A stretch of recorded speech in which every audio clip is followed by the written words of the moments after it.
Hi you guys, it's Nightshade Studios here, and today I am going to be ranting to you guys. I haven't done a rant video in a while, so I thought I would do one today because I have been having some struggles selling on eBay, and I wanted to share some of those struggles with you guys because maybe you'll find some entertainment. As some of you may know, I have been selling some of my models on eBay, trying to make space for new models because I'm completely out of shelf space, so I've just been trying to pick which ones I want to sell and then keep only my favorites that I actually have room for on my shelves. I have 3 stories for you, and then I'm going to talk to you about general etiquette when you're buying models. So, yeah, this is mainly going to be talking about like eBay, but it also could relate to when you're like at Breyerfest shopping in the Clarion and you have an opportunity to make offers because, you know, that's some of the greatness of the Clarion is you can be like, hey, will you take this price?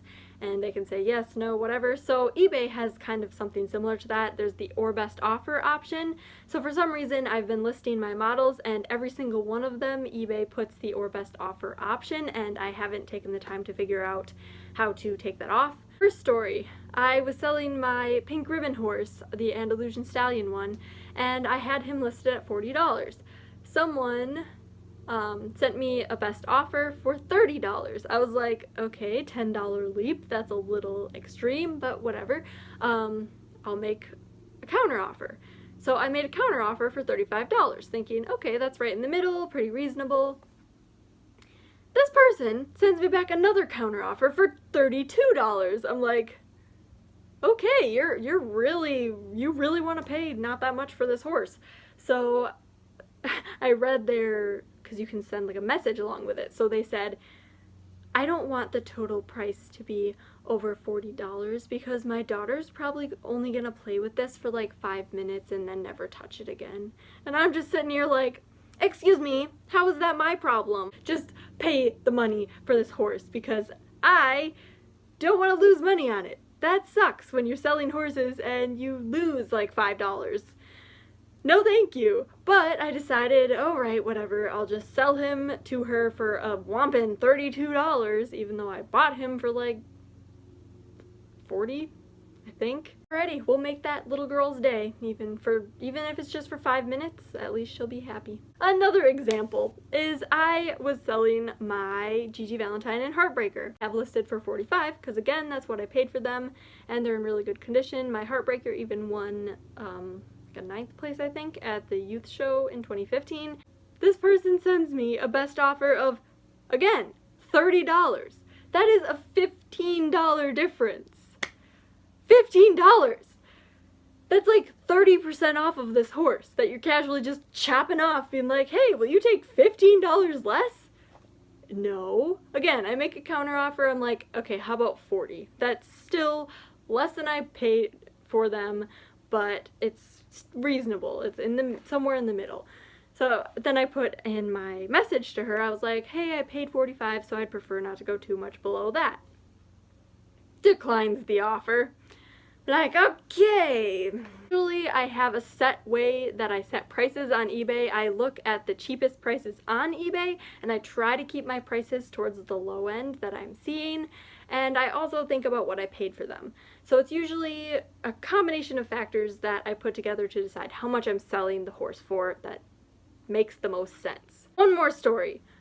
Alright, so I had a little stablemate lot. So I had a total of 4 stablemates in this lot, and a couple of them had some rubs and a couple of them were in pretty good condition. So I had the price listed at $8. I was like, alright, this is reasonable. It's like $2 a piece. That's not bad. Like, some people try to sell regular run stablemates for like $8 a piece, and I'm like, what are you doing here?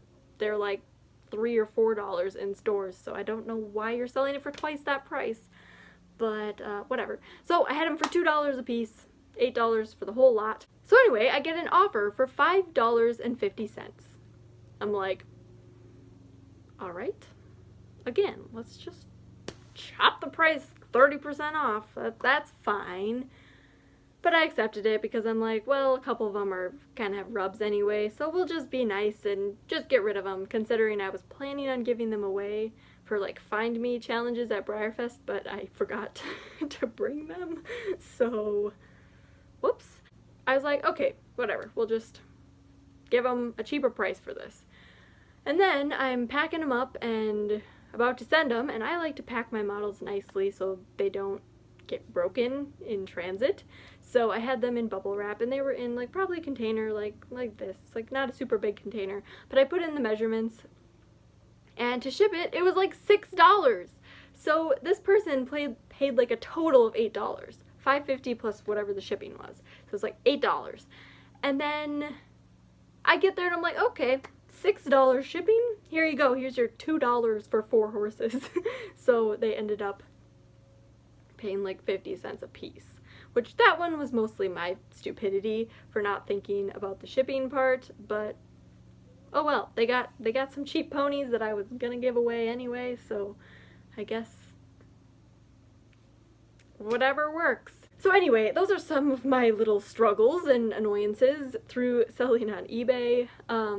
I just wanted to briefly talk about like some general things that are nice to do when you are making an offer on a horse. First thing is you want to be informed. Know how much the horse goes for. For example, if you're making an offer on a resin or something and you're like, will you take $50 for it? And they act offended because that horse is worth like $600. Yeah, just know what you're talking about before you make an offer on a horse, okay? That's the first thing. Second thing, I have like a general like staircase of prices. So I'll jump like a certain amount of money depending on how much the horse is. For example, if a horse is under $10, generally you don't want to ask for any more than $1 or $2 cheaper. Sometimes like end of the weekend Clarion sales, that might be okay, but generally don't jump around with your prices too much because people don't want to just cut their price in half, but they're generally okay with cutting down the prices a little bit. If you're in between like 11 and 50, then you can generally go down like $5. I think that's pretty reasonable. If you're in between like 51 and 100, generally 10 is like okay. If you're in between like 101 and 200, then you can do like 15-ish. You can ask for 15, but don't be offended. Again, like, you're asking. Don't be offended if they say no for that one. Like, there are some people who you say, no, sorry, that's a little lower than I'm willing to take, and they get all offended. And it's like, okay, I'm sorry. Go elsewhere and find horses that people will sell you for super cheap. If it's above $200, then the prices can get a little bit more flexible, I feel like. Never be like, hey, will you take $200 less for this horse? For example, like, I was looking for a glossy Nasrudin. I'm still looking for a glossy Nasrudin. If anyone has one, I have a glossy Vallegro that I will trade or partial trade. Shameless promo. Don't be like, oh, how about on your $1,000 horse? Will you take $800? That's a little bit too big of a jump.